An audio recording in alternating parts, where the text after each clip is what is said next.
अस्सलाम वालेकुम जी। मैं तुहाडा होस्ट मोहम्मद इरफान अंसारी ते तुसीं साडा यूट्यूब चैनल वेखदे पे जे एंटरटेनमेंट क्लब। साडे चैनल नूं सबसक्राइब करो, लाइक करो ते शेयर करो, कमेंट लाजमी करो ते जिउंदे वसदे रवो, लहिंदे चढ़दे वाले। असीं अगे भी तुहानूं कहा नवें नवें चेहरे, नवीआं गल्लां असीं तुहाडे वास्ते लैके आवांगे। ते जनाब साडे जिहड़े अज दे मेहमान ने वो पंजाबी लोक फनकार ने। उन्हां ने अपने जनाब टैलेंट नूं ज़ाहिर कीता।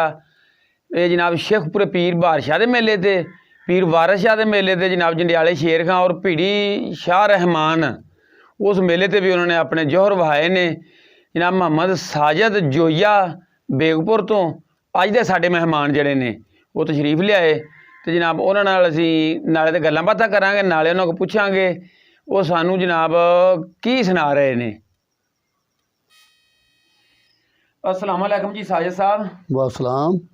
अच्छा जी साजिद साहब, तुसीं सानू जनाब दसो कि तुहानू ये शौक किस तरह ते किवें पैदा होया, उदों तुहाडी किन्नी उम्र सी, सानू दसो। फान साहब तुहाडा मैं शुक्रिया अदा करना वा, क्योंकि शौक वेखो मैं जो निक्का जिहा हुंदा हा उदों अपना कोई पंजवीं छेवीं पढ़दा सा ते बस एवें डेरे ते जाना जां अपना क्यों जी कोई डंगरां मगर जां किते कोई दूर निकलना डंगर शंगर चारन वास्ते जाना ते जिस टाइम करना वो सानू दिल दा शौक जिहड़ा ना सानू वो सानू पैदा हो गया। क्यों जी? अच्छा, तो तुसीं कित्थे कित्थे काम कीता जाके जनाब, सानू थोड़ा दसो। हाँ असीं जनाब वेखदे पे ने असीं जनाब कीता प्रोग्राम अपना पीर बादशाह कीता, पीर वारिस शाह कीता, भीड़ी निर्माण कीता, शरकपुर शरीफ मेले शेले सारे मेले शेले सानू क्योंकि पंजाबी लोग हाँ कि पंजाबी गीत गाइदे ने ते मैनू साजिद साहब सानू तुसीं वेखण वाले भरावां नूं अज की सुना रहे जे, केड़ा गाना जनाब? मैं अपना एक लिखिया गीत सुना रहा वां। अपना लिखिया? हाँ जी। वाह जी। फुल्लां दी कच्ची बपार ने कंडिया पा तोड़ना। क्यों जी? ਇਹਦਾ मैं पहला शेर पढ़ांगा उस तो बाद गाना शुरू करांगा। ठीक है, करो। ना सुख दी मौत न मरना जिन्ना दिल दे चैन चुराए ओ साजिद दोज़ख जावणगे ओ जिन्ना दो दो यार बनाए। साड इश्क दी वज गई है, साड इश्क दी वज गई है ओ रावां विच मैनू छड्ड के हुण पीसीओ ते लग गई है।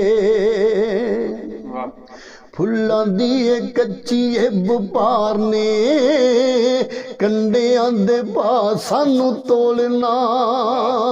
फुल्लां दी कच्ची बपार ने कंडियां दे पा सानू तोलना। रो सदा अखियां दे सामने सोहणिए नी मूंह भावें बोलना। फुल्लां दी कच्ची बपार ने प्यार दा भुलेखा पाके मैनू लुट ले आई। दस मैनू वैर ने की वैर कुट ले आई। प्यार दा भुलेखा पाके मैनू लुट ले आई। दस मैनू वैर ने की वैर कुट ले आई। सानू लुट के ना बन ना मोलना।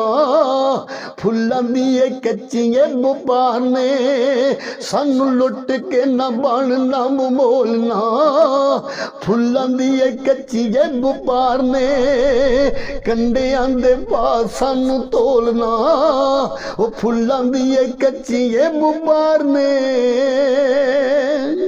साजिद दा पिंड दे बंडेरा भी न छड़ेंगी। भज भज चिट्टियां तू माखी वल भजेंगी। सानू लुट के न बन नाम मोलना। सानू लुट के न बन नाम मोलना। फुल्लां दी कच्ची बपार ने कंडियां दे पास सानू तोलना। फुल्लां दी कच्ची बपार ने। साजिद साहब बड़ी मेहरबानी है। ਜਿਹੜੇ ਸਾਡੇ ਭਰਾ ਵੇਖਦੇ ਪਏ ਨੇ ਉਹ ਜਨਾਬ ਇਹ ਸਾਨੂੰ ਕਮੈਂਟ ਦੇ ਵਿੱਚ ਲਾਜ਼ਮੀ ਦੱਸੋ ਇਹ ਸਾजिद ਸਾਹਿਬ ਦਾ ਗਾਣਾ ਤੁਹਾਨੂੰ ਕਿਸ ਤਰ੍ਹਾਂ ਲੱਗਿਆ। ਲਹਿੰਦੇ ਤੇ ਚੜ੍ਹਦੇ ਪੰਜਾਬ ਵਾਲਿਓ, ਪੰਜਾਬੀ ਬੋਲਣ ਵਾਲਿਓ, ਇਹਨਾਂ ਦੀ ਆਵਾਜ਼ ਕੈਸੀ ਹੈ ਸਾਨੂੰ ਦੱਸਣਾ। ਅੱਲਾ ਪਾਕ ਇਹਨਾਂ ਨੂੰ ਜਨਾਬ ਤਰੱਕੀਆਂ ਤੇ ਪਹੁੰਚਾਵੇ, ਤਰੱਕੀ ਦੇਵੇ।